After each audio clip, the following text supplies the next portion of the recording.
Bueno, el penúltimo seminario del año. Un gran gusto presentar a Adrián Marcelo Andrada, profesor de acá de FAMAF e investigador del CIEM, CONICET, que nos va a hablar de holonomía de la conexión de Bismuth en variedades Weissman. Bueno, muchas gracias por la invitación al seminario. Siempre un gusto darlo acá, aunque siempre un poco nervioso también, pero bueno, ¿qué se va a hacer? Empiezo bien básico, pero bueno, es para tratar de captarlos a todos. Y los que ya lo vieron en la UMA, bueno, no den spoilers, ¿no? Pero bueno, empezamos recordando bien básico que para nosotros una variedad compleja va a ser esto, un par. Variedad compleja es un par donde M más N es una variedad diferenciable y J es un tensor tal que el cuadrado es menos la identidad. Y esto es 1 y vale una condición extra, que es que un cierto NJ es 0, esto para todo XY, donde este NJ es un tensor definido en términos de J y el corchete del I de la variedad. ¿Cómo era acá? Nunca me acuerdo. Va una J en algún lado. Ahí.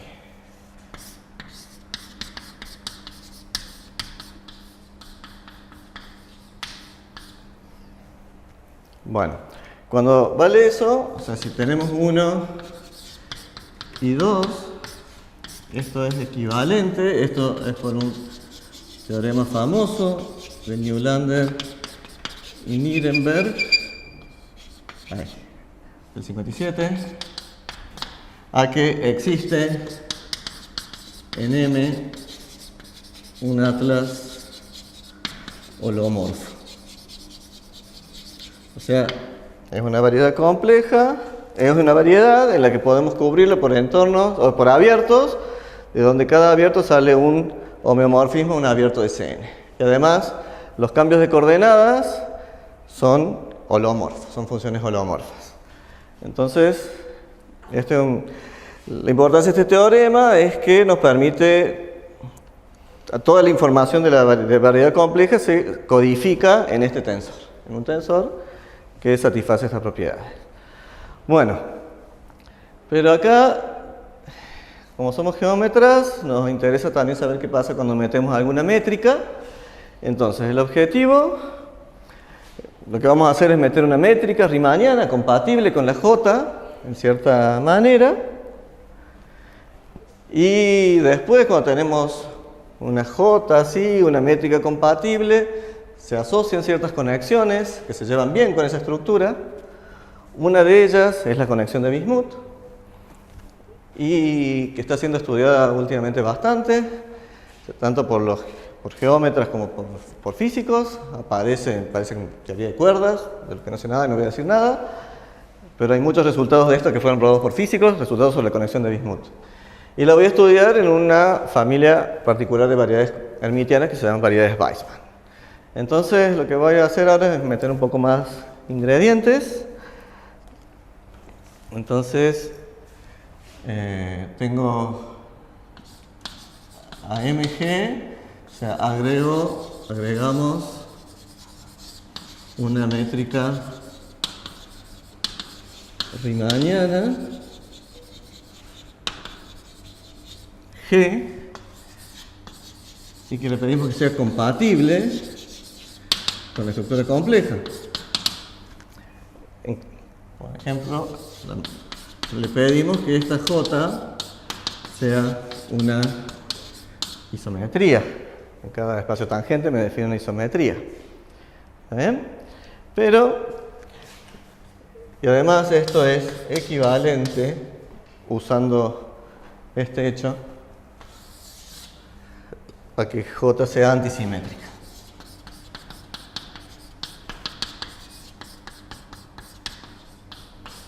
¿Bien? Bueno, entonces tenemos esa J que tiene dos propiedades lindas, es ortogonal y antisimétrica a la vez. Y esta propiedad es la que nos permite definir una dos forma de esta manera. Esto de acá me dice que esta es una dos forma que es antisimétrica y esta se llama la dos forma fundamental.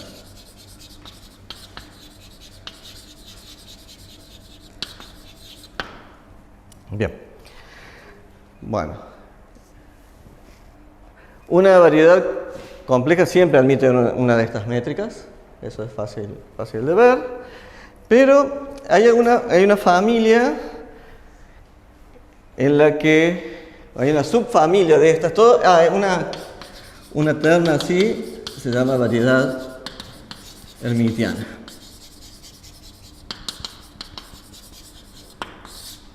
Pero hay una subfamilia de estas variedades hermitianas en las que hay una compatibilidad aún mayor entre la métrica y la estructura compleja. ¿Cuáles son esas? Entonces, son las siguientes. Si la estructura compleja es paralela respecto de la conexión de Levi-Civita de la métrica, esta se dice Keller. Y estas son las más importantes dentro de toda la familia de variedades hermitianas. Ahora, en el curso estamos viendo un montón de propiedades de estas. Voy a mencionar algunos nomás. Fíjense que este es muy fuerte, ¿no? Que haya tensores paralelos ya es fuerte. En una variedad, entonces, bueno, tener uno de estos en particular es fuerte. De hecho, se ve que hay restricciones topológicas para la existencia de esto. Esta condición es equivalente. A ver, es así. Bueno, implica en particular que esta forma omega de acá es cerrada. Y también, bueno, la equivalencia en general es si uno no pide esto, en general vale que si esta es paralela, sí, solo si esta es cerrada y el tensor este se anula. O sea, con esto ya implica esto. Bueno, y entonces, ¿qué pasa? Además, esto que me dice que la variedad esta es simpléctica, por ejemplo, ¿no? Porque esta es cerrada y como está formada a partir de un producto interno y un isomorfismo, esta es no degenerada. Entonces, estas se estudian mucho desde el punto de vista de la geometría compleja, la geometría riemanniana, la geometría simpléctica, la geometría algebraica y bueno, son muy importantes. Algunas propiedades de esta Keller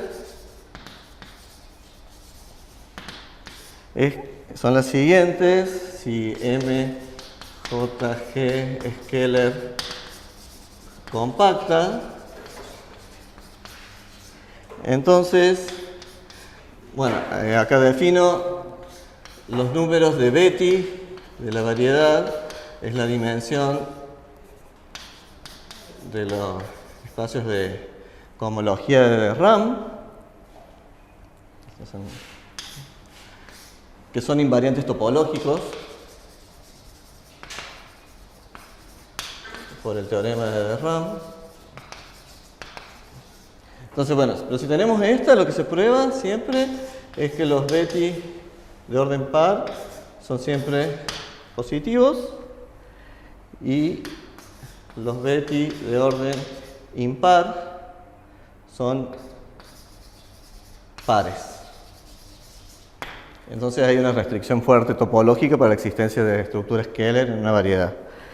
Y hay otras cosas, por ejemplo, que multiplicar por la clase de omega a la n menos k, esto saliendo del hk de m y llegando al H 2n menos K de M. Estos son los grupos de RAM. Esto es un isomorfismo. Este es el Hard-Lefschetz theorem. Y también esto es una restricción muy fuerte. Por ejemplo, usando esto se prueba que las nilvariedades nunca pueden tener una estructura Keller. Nilvariedades que no sean un toro. Porque usando otras cosas se ve que esto nunca puede ser un isomorfismo. Bueno, estas son unas propiedades, estas son las más lindas. ¿Cuál sirve? Pero hay muchas más hermitianas que no caen en esa clase. ¿Para nilvariedades pasa para un K en particular? Para algún K particular no me acuerdo si era para todos. ¿Para uno? Para el primero. Vale, sí. Ahí usas el teorema de Nomiso. Claro, ahí pasas de la cohomología de la variedad a la cohomología de la álgebra y ves ahí que hay uno de estos, el primero parece que no es un isomorfismo.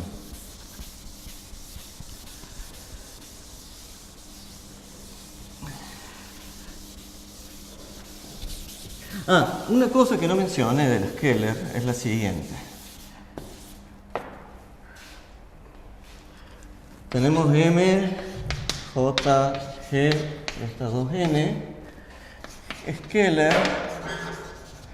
si solo si la holonomía riemanniana está contenida en el UDN. A ver, la holonomía, ¿qué es? Si fijo un punto P en la variedad, tomo una curva que puede ser infinita a trozos, ahí, tomo un vector cualquiera, tangente a la variedad en ese punto, ¿ve? Y le hago el transporte paralelo. La conexión me permite dar el transporte paralelo a lo largo de toda esta curva, qué sé yo, y no sé, me llega a otra cosa. Eso me define un operador que se llama el transporte, si este es gamma, pongamos el transporte paralelo largo de gamma, y la holonomía en un punto fijo es la colección de todos esos operadores lineales. Y como en este caso la conexión de Levi-Civita deja paralela a la métrica, entonces la holonomía se sabe que está contenida en el ODN. Pero como aparte también deja paralela a J, eso quiere decir que estos conmutan con la J, se va a restringir a la intersección del ODN con el GLNC, que me da el UDN. Entonces esa es otra cuestión. Eso es lo que vamos a usar después para... Y eso vale... Y eso ya lo comento después. A ver. Pero, bueno, entonces queremos estudiar ahora otras variedades hermitianas, no necesariamente las Keller. Pero acá vino bien tener esta conexión en la que pasaba esta condición. Entonces lo que se cambia el punto de vista.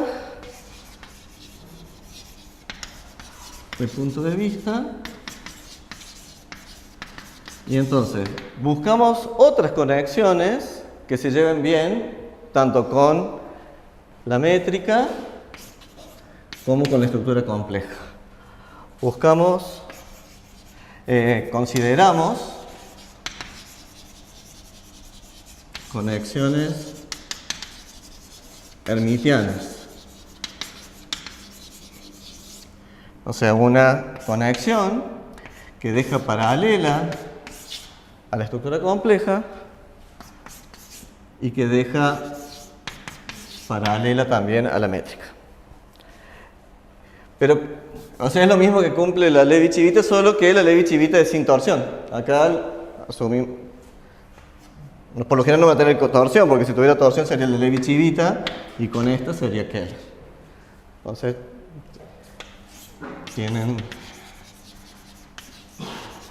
por lo general torsión no nula.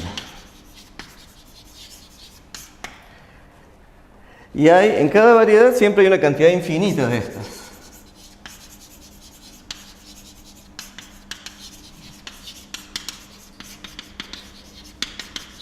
estas conexiones. Pero bueno, de todas esas hay algún conjunto que son destacadas, que tienen algunas propiedades particulares.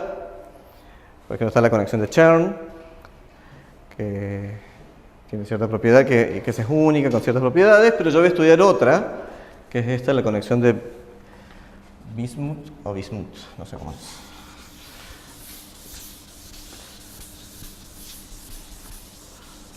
Perdón, vamos a ver el título.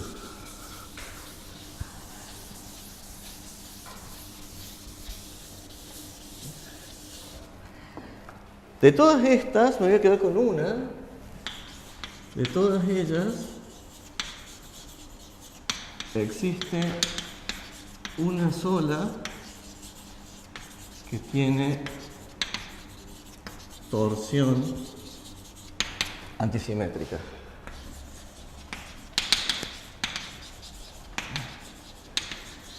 ¿Qué quiere decir eso? Sí, bueno, la torsión para una conexión cualquiera se define de esta manera. Es un tensor, o sea, salen las funciones de cada lado. Y entonces, si esa es la torsión, lo que vale es que si yo ahora, creo que se dice contraer, ¿es contraer con la métrica? Sí. No sé si es subir o bajar índices o qué. Si considero esa cosa, esta es una treforma.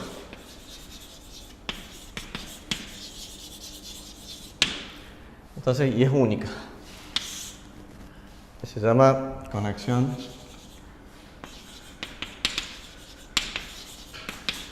de Bismuth y la voy a denotar así.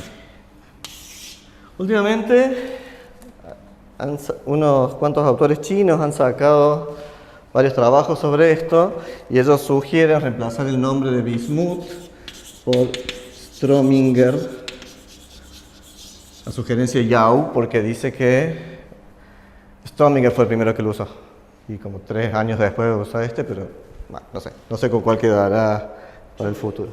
¿Qué? Too late, pero bueno. Too bad. Este es un físico, ¿no? Strominger, me parece. Ahí está el sistema de Strominger, no sé qué de las cuerdas. Bismuth es matemático, pero lo usaba para otro contexto, no sé bien para qué le entró, pero una cosa de mucho más de... La definió para un paper de análisis, no me acuerdo bien para qué. Bueno, y esta conexión, ¿qué más se puede decir de esta? Se puede definir explícitamente, bueno, implícitamente en términos de la conexión de Levi-Civita. Pero hay una fórmula. Y para conocer esta, tenemos esta fórmula. Esta es la Levi-Civita.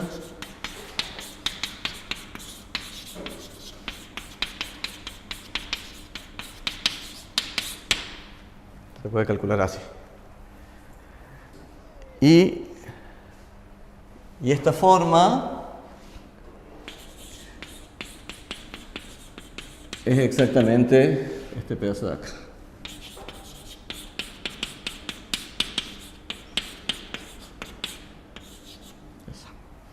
Y que es efectivamente una treforma, ¿no? Esto sí. Bueno, y una propiedad general es que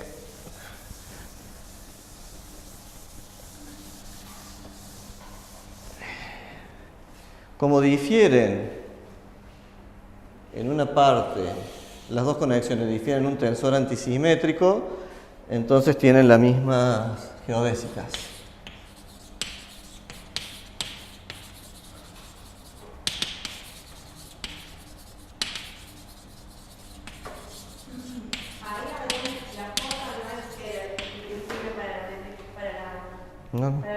No, solo le pido...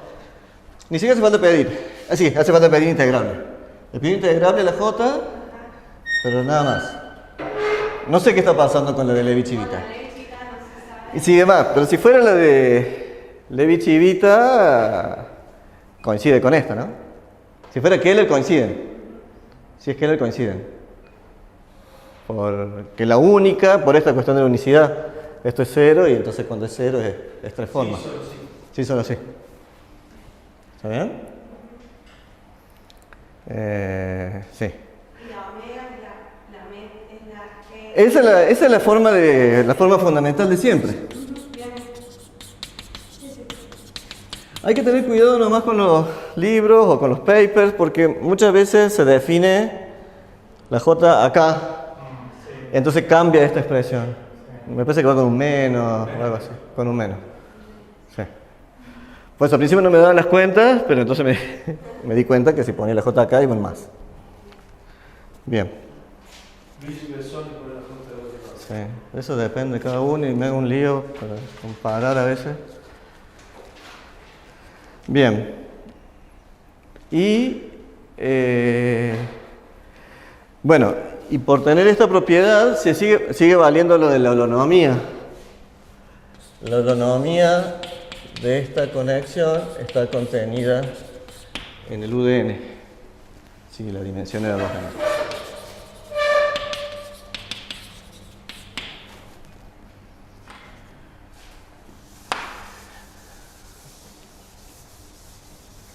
Bueno, entonces, ¿qué se sabe sobre esta holonomía?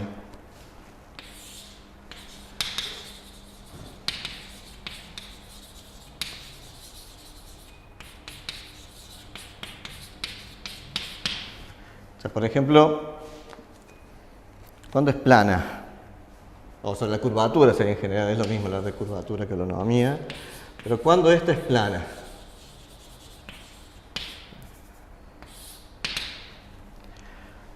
Primero acá se puede usar algo más, hay un resultado más general todavía, de como es Cartan.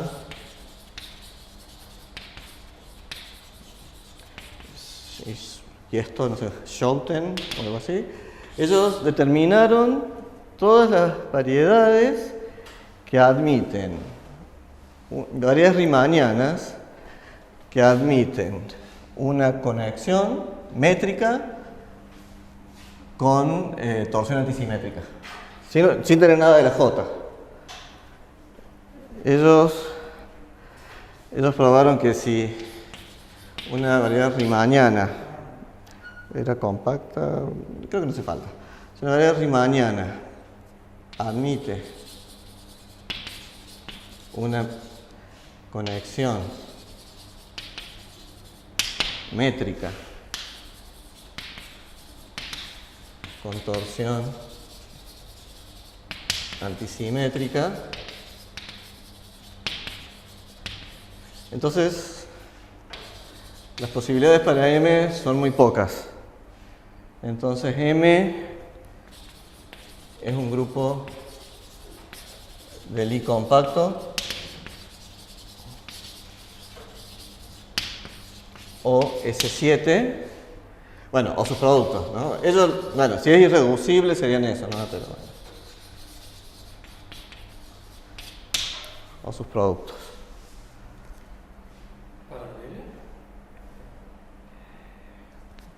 Plana. Ahí, por eso estoy estoy en ese capítulo ahí. Plana. Espera, acá conexión con torsión, el plana va acá, una conexión métrica. Plana, ahí está. Ahora sí, gracias. Entonces ahí se reduce mucho. Entonces, si queremos buscar alguna conexión con métrica de Bismuth plana, tiene que darse en alguno de estas variedades y efectivamente ya están clasificadas esas. O sea, habría que buscar cuáles de esas variedades que aparecen ahí admiten alguna estructura compleja compatible. ¿Será M compacta? Sí, me parece que sí, pongamos compacta, pero me parece que me suena que no hace falta, me parece que sale en esta. Sí, bueno, es 0. Sí, si era simplemente conexo y reducible, no hace falta poder compacta, pero te sale una de estas. reducible, ¿no? Sí, no sé. Compacto. No, claro. Sí, bueno, Sí, no me acuerdo ahora, pero sí, pongamos compacto. Pero Cuando es un grupo de compacto, la conexión es la canónica. es la conexión más o esa, la del corchete, con el más o con el menos. Y me imagino que en ese 7 se lo de los Es lo de los octoniones también por ahí. Esto después lo hicieron de nuevo Wolf, de otra forma. También lo hizo Wolf, un poco después, con un poquito distinto, quizá más general. Pero todos estos dependían de la clasificación de espacios simétricos, algo, pero hace poquito, bueno, hace poco, unos 10 años, Agricol y Friedrich dieron una demostración de esto sin pasar por ninguna clasificación previa. 2009, creo. Bien, entonces, ahora uno tendría que buscar estructuras complejas que sean compatibles con esas.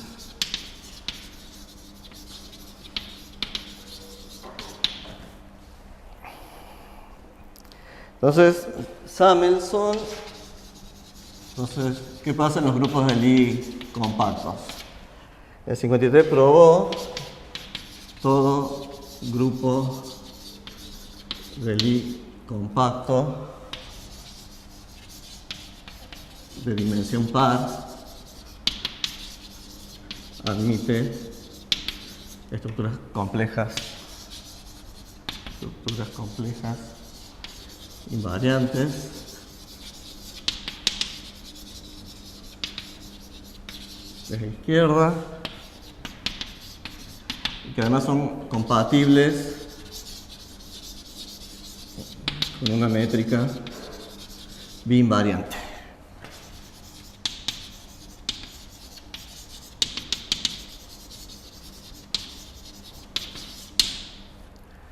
¿Está bien? Entonces, esto se prueba usando sistemas de raíces. Y eso lo prueba bien. Y después, un poco más adelante, Pitti probó como la recíproca, que todo estructura compleja invariante izquierda en un grupo de Lie compacto se puede construir a partir de esta construcción de Samuelson. Y bueno, y se probaron, y estas efectivamente son compatibles, y estas, Alexandrov, Ivanov, esto es una observación nomás, dijeron estos grupos compactos tienen bismuth plana. Eso era fácil. Y lo más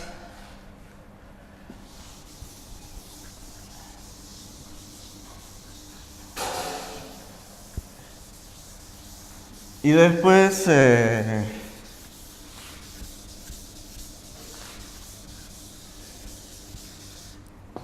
muy recientemente, ¿cómo se llaman estos hombres?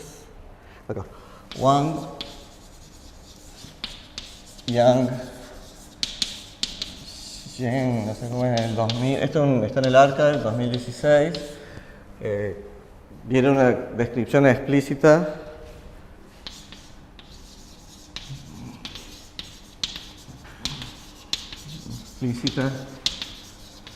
todas las variedades complejas, variedades hermitianas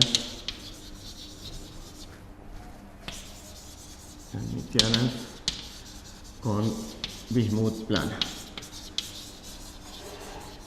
Que son todas, se forman a partir de grupos de Lie compactos, se pueden... ellos no trabajan solo con compactos, se puede multiplicar por un R a la K, y se puede dividir por un cociente, por un grupo finito, y se puede tomar como un cubrimiento de ellos, y son todas con unas construcciones muy explícitas. Bueno, esas son las planas. En el caso n igual a 2, se tiene por ejemplo que S1 por S3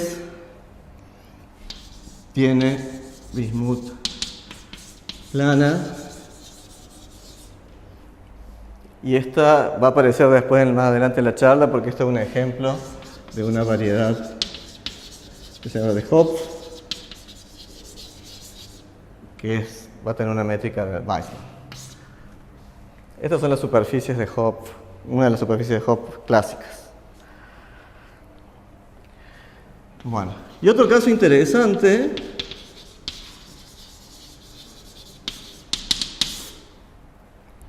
sobre la holonomía, ya sabemos que vive acá, en el UDN. Otro caso interesante es cuando la holonomía se reduce al SU. Cuando pasa esto con la métrica, con la conexión de Levi-Civita, las variedades se llaman Calabi-Yau. Sí. Y tienen un montón de propiedades. Acá, estas se llaman Calabi-Yau contorsión. Y estas sí las estudiaron también mucho los físicos, porque estas aparecen en esto de teoría de cuerdas. Padres, no tengo idea. Calabi-Yau contorsión. Y de estas se han encontrado bastantes ejemplos últimamente. Pero uno que me interesaba a mí, porque por la cercanía del tema, es qué pasa en las nil variedades.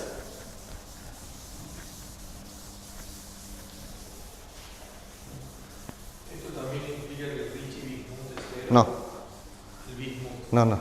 Ah, Ricci-Bismuth. El Ricci de esa conexión, me parece que no, porque hay menos simetrías, ¿no?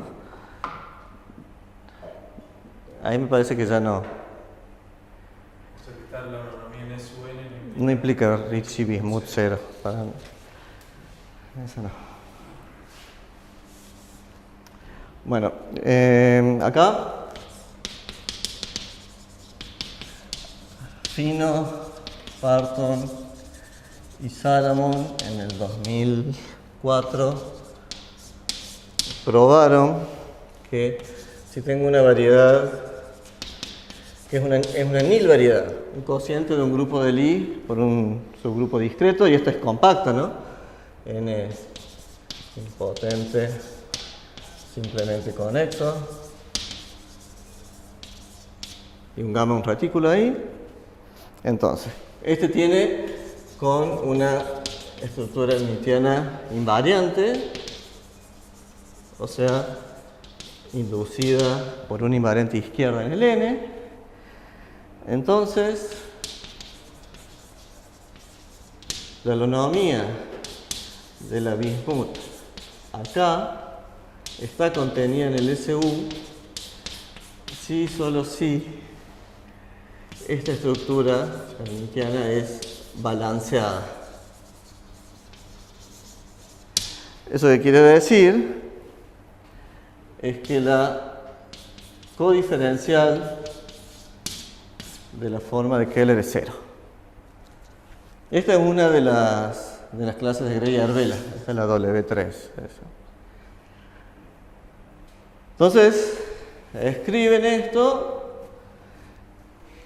esta condición en otros términos, con otra noción que ya era más conocida de antes, lo de balanceado. Y de estas hay muchas variedades, nil variedades que se sabe que tienen estas. Esto es fácil determinar si una métrica de esta es balanceada o no. Y no se sabe muy bien qué pasa en general, si para ¿por qué para las nil variedades vale? En general me parece que no vale para las variedades en general compactas. Pero tampoco se sabe qué pasa para las sol variedades, por ejemplo. Si cambias a sol variedades, no sé.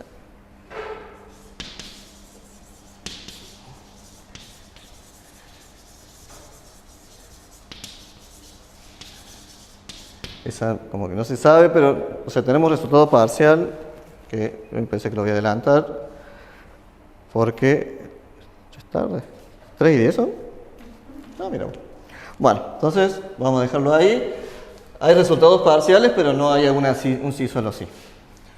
Bueno, pero tengo ahí el beamer, cualquier cosa lo pasamos al otro. Ahora, lo que yo quería ver era restringirme a otra familia de variedades hermitianas, que son, vamos a estudiar esa holonomía en otra familia.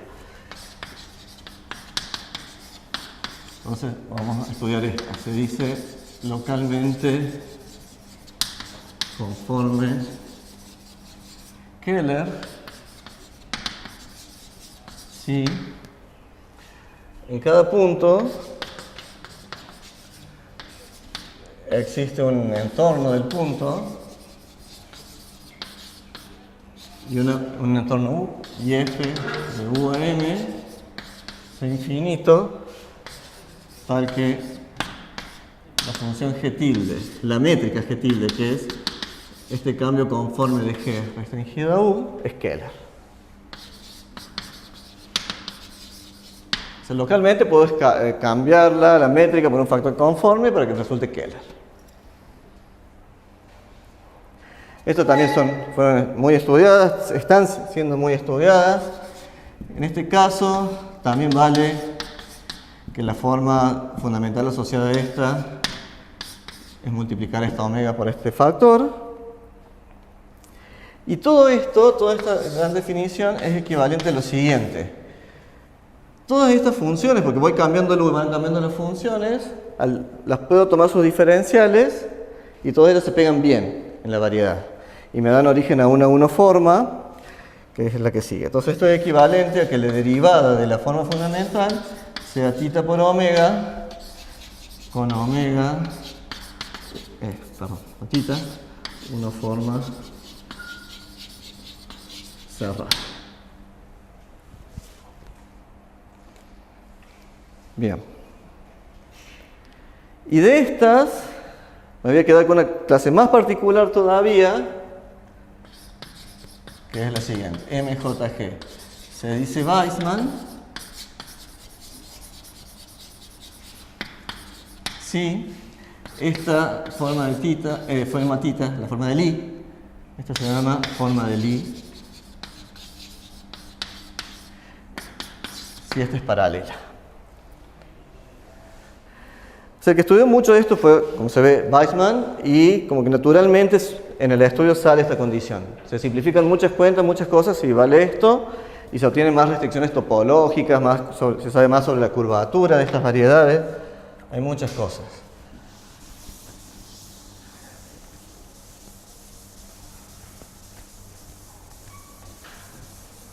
Entonces, y tienen relaciones estrechas con la geometría sasakiana. Entonces, toda Weissman se puede ver que es como, era un mapping torus, algo así, una suspensión, no me acuerdo cómo se traduce, un mapping torus sobre una sasakiana. O sea, es como, pongo una sasakiana, multiplico por un factor y hay un automorfismo en el que identifico el factor de abajo con el de arriba. Tomo el cociente. Bueno. Pero, ¿qué iba a hacer yo acá? Pero ahora yo quiero estudiar qué pasa con la conexión de Bismuth acá. Entonces lo que vale...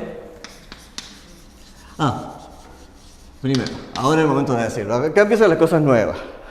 Este trabajo está todavía en progreso y es junto con Raquel Villacampa del Centro Universitario de la Defensa de Zaragoza.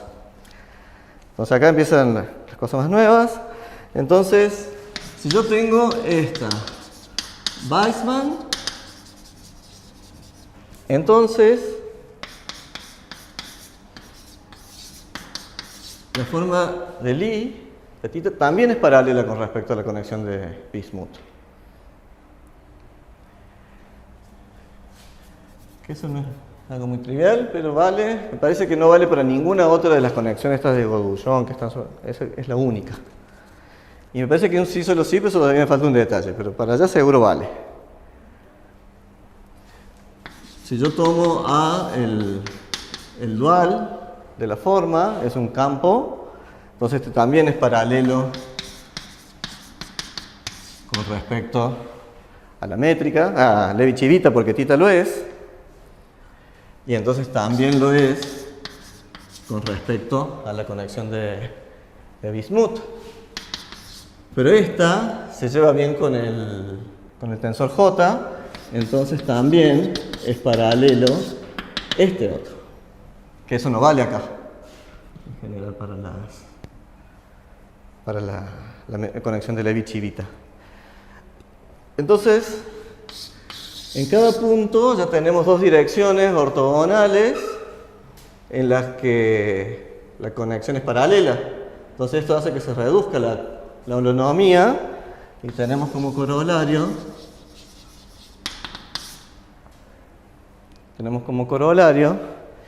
que para esta hipótesis Weissman, que la holonomía de esta conexión está contenida en el n-1.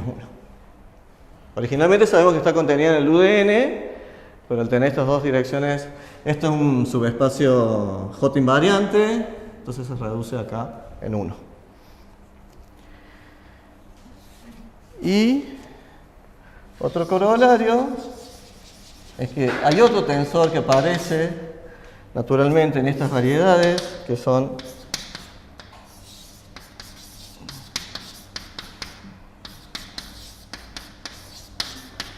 ese tensor. Básicamente, este phi, ¿qué quiere decir? Cuando lo evalúo en A, me da 0. Cuando lo evalúo en J de A, me da 0. Y en el resto, vale J. O sea, ese también es paralelo.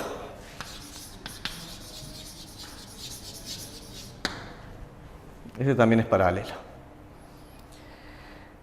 Y eso va a servir, a ver si quieren, como para avanzar un poco, puedo pasarme al ¿cómo se llama esto? Al Beamer, solo que no llego. Entonces, con ese tensor phi ya definido, uno puede, acá lo que no dije es que D define a la distribución que es ortogonal a la generada por A y J de A. Esa es la D de acá. Entonces, ya sabemos que A y J de A son paralelos. Vamos a decir cómo actúa A en cualquier campo. Actúa como un corchete. Cómo actúa J de A en cualquier campo. Y actúa de esta forma, con el corchete menos el tensor phi este. Y si tengo dos secciones de esta distribución D, entonces la conexión evaluada en ellas también es una sección ahí y se puede calcular de esta forma. Es la componente en D de lo que vale la conexión de Levi-Civita evaluada ahí. Entonces, bueno, esas son cuentas. Y acá, no entra la parte de arriba.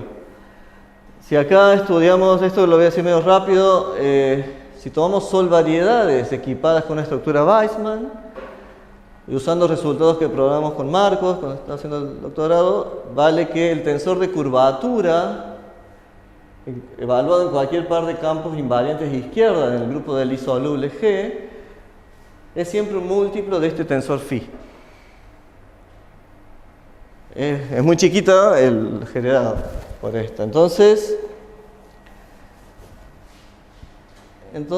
usando el teorema de Cartan, Ambrose, Singer para este caso de las solvariedades, podemos decir que toda la curvatura está concentrada en el tensor phi. O sea, el álgebra de Lie de la holonomía tiene dimensión 1 y está generada por phi. Entonces, eso usando el teorema de Cartan, Ambrose, Singer, que dice que todos los el álgebra de la holonomía está generada por todos los tensores de curvatura en un punto y también podemos tomar las derivadas covariantes de esos tensores. Como es paralelo, no aparece nada nuevo, me queda generado por phi. Pero después, bueno, esto lo voy a hacer un poco más rápido, se los cuento acá. Mucho más, en vez de solo a U de n-1, se redujo a dimensión 1. Se redujo a eso, a dimensión 1, pero no se reduce el SU. No, digo, se achica la holonomía a dimensión 1. Para hacer solvariedades. Se reduce muchísimo. Lo que pasa, es que no lo dije, es que en las solvariedades, para que tenga una métrica Weissman se construye siempre a partir de una solvariedad Keller. Pero una solvariedad Keller compacta es plana. Y entonces, eso hace que se reduzca mucho. Y la holonomía de Bismuth en esta solvariedad grande coincide con la conexión de Levi-Civita de la conexión plana, del álgebra Keller, quiero decir, que es plano. Es una sonoridad Weissman. Sí, Weissman. Es muy fuerte eso. Este es Weissman. Si por ejemplo estoy en el caso Weissman. No sé en general no. Pero para este caso se reduce muchísimo. Pero después, acá tengo la explicación de cómo construir. Eso lo voy a hacer un poco más rápido porque no voy a tener mucho tiempo. Hay unas variedades complejas que son muy famosas, son clásicas, que se llaman las variedades de Hopf. Variedades complejas. ¿Ven? Hay que prender la luz. Bueno, variedades complejas de Hopf. Ahí está explicado bien todo cómo construirlas, pero eso lo voy a avanzar. Son todas difeomorfas a estos productos, a un SU por S2N-1.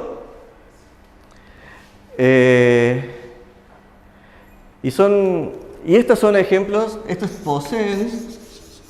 son los ejemplos prototípicos de variedades Weissman.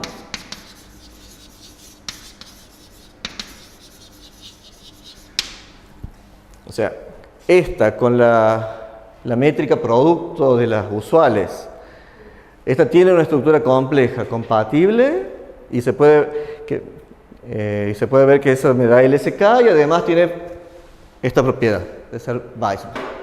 Esto acá está explicado bien cómo construirlo, pero no me interesa tanto eso, sino que digo, bueno, ya que sabíamos cómo era la holonomía de la bismuth en las solvariedades, quiero pasar a otra. Y estos son los primeros ejemplos, o sea, las Weissman prototípicas. Entonces digo, ¿cómo hacemos para calcular esta? Estas tienen una particularidad. Estas son paralelizables. O sea, esto quiere decir que existen campos 1, U2N, tal que en cada punto forman una base. Que son base en cada punto. Es más, esta base es ortonormal con respecto a la métrica usual de esta. Y la estructura compleja se lleva muy bien acá. Esta estructura compleja es simplemente mandar a los impares a los pares y los pares a los menos impares. Entonces, no es un grupo de Lie, pero es casi. O sea, tengo esta base que me sirve para trabajar con ella en todos lados. Es como si fuera un grupo de Lie donde los coeficientes de estructura son funciones. Y entonces, haciendo cuentas, y cuentas, y cuentas, y cuentas, podemos calcular bastantes cosas. Ahora vuelvo a apagar. Entonces, acuérdense, tenemos una base ortonormal de campos donde la J está expresada de esta forma, de la forma canónica. Y voy a ver, puedo decir cuánto vale la conexión. Bueno, ahí estaban cómo son los corchetes de esos campos, cómo se construye la métrica, cómo se construye la J. Acá está cómo queda la conexión de Levi-Civita.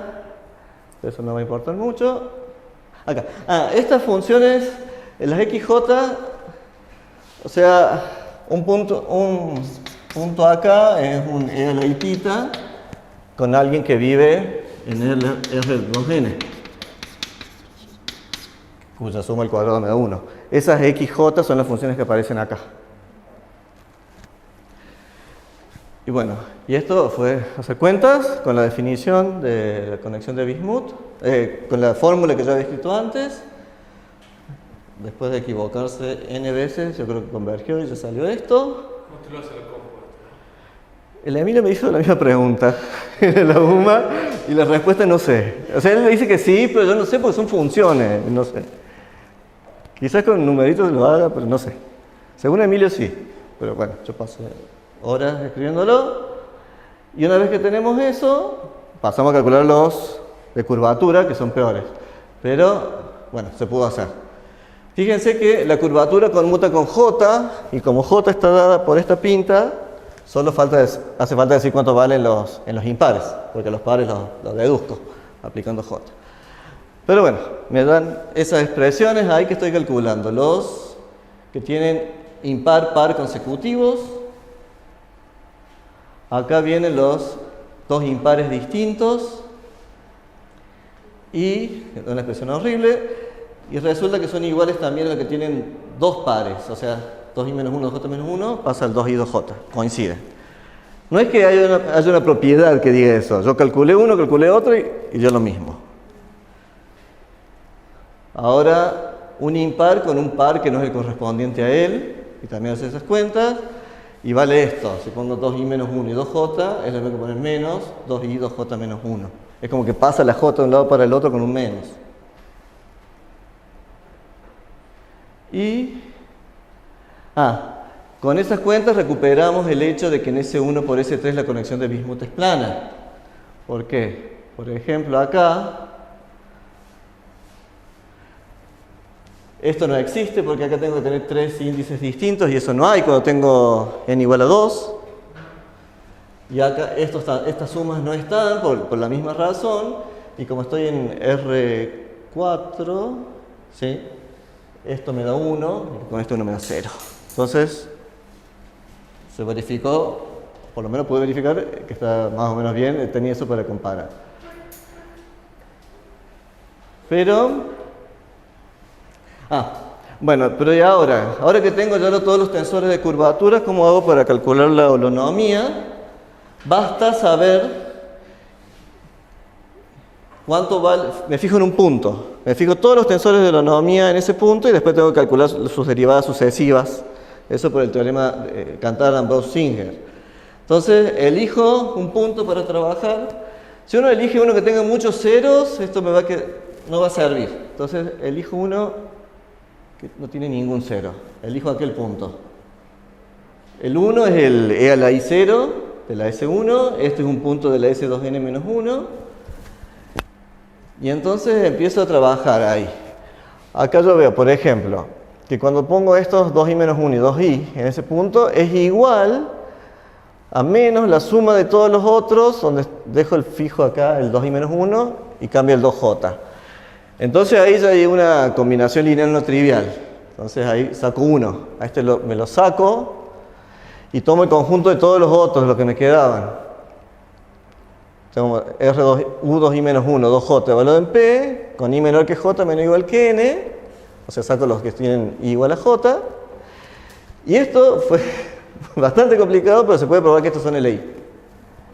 Esto son muchas cuentas. Esto es algo totalmente algebraico, es una matriz horrible de n en 2 por n en 2, pero sale. Y lo mismo vale con este. Ahora me fijo qué pasa cuando pongo dos impares. Si hago todo, fijo un i y sumo sobre todo los j distinto del i, también me da 0. Entonces, de acá ya me puedo olvidar de uno. Voy a sacar el que tiene j igual a n y pongo todo el resto en una misma bolsa. O sea, RB de U2i-1, U2j-1, evaluado en P, con i menor que j, pero llegando hasta el n-1. En este caso, esto también se prueba que es LI. Haciendo cuentas medio raras. Y ya para terminar, con esos resultados podemos probar que la holonomía es igual al U de n-1. ¿Y por qué valía esto? Sabemos, por lo que dije al principio, que la holonomía está metida dentro del UN-1. El teorema de Ambrose-Singer asegura que la holonomía contiene todos estos tensores de curvatura de los que hablé antes. Estos son todos LI entre sí, estos son todos LI entre sí, y cuando los junto siguen siendo todos LI. Eso también se prueba. Entonces, ahora me fijo qué dimensión tiene el subespacio generado por estos. Y esto, maravillosamente, me da n-1 al cuadrado, que es justo la dimensión del U de n-1. Y entonces con eso ya me sale que la holonomía es el U de n-1, y ahí, haciendo unas cuentitas medio rápidas, sale que la holonomía es exactamente... El grupo de holonomía es igual a ese. Y aquí termina la charla. Muchas gracias.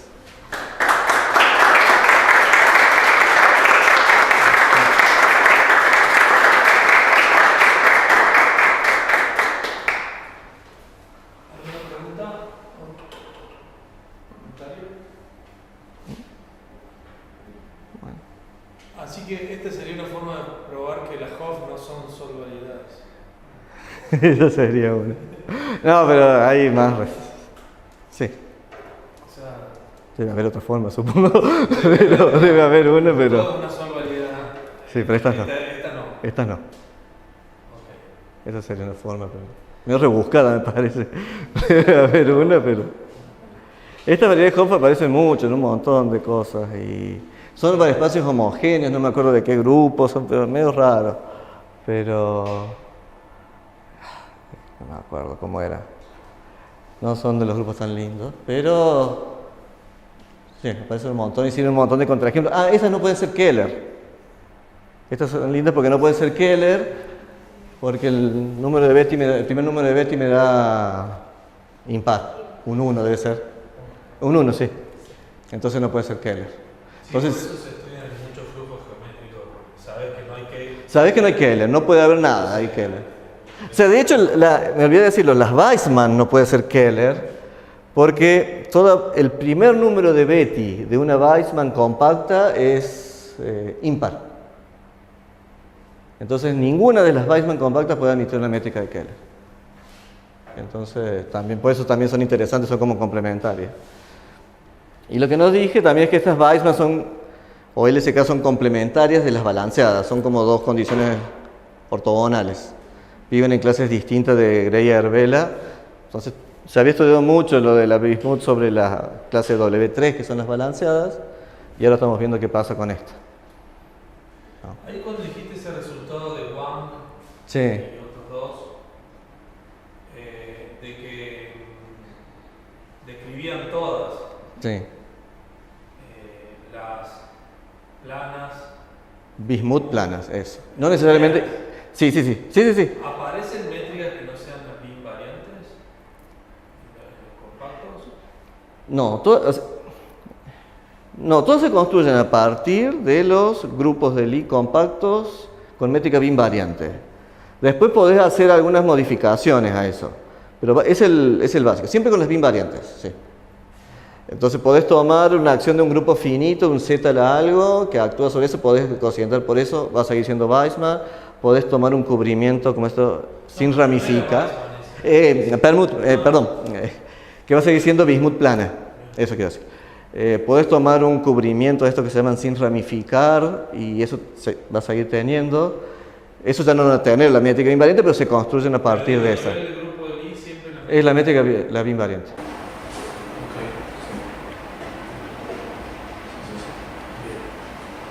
¿Hay alguna otra pregunta? Bueno, agradecemos a Adrián de nuevo.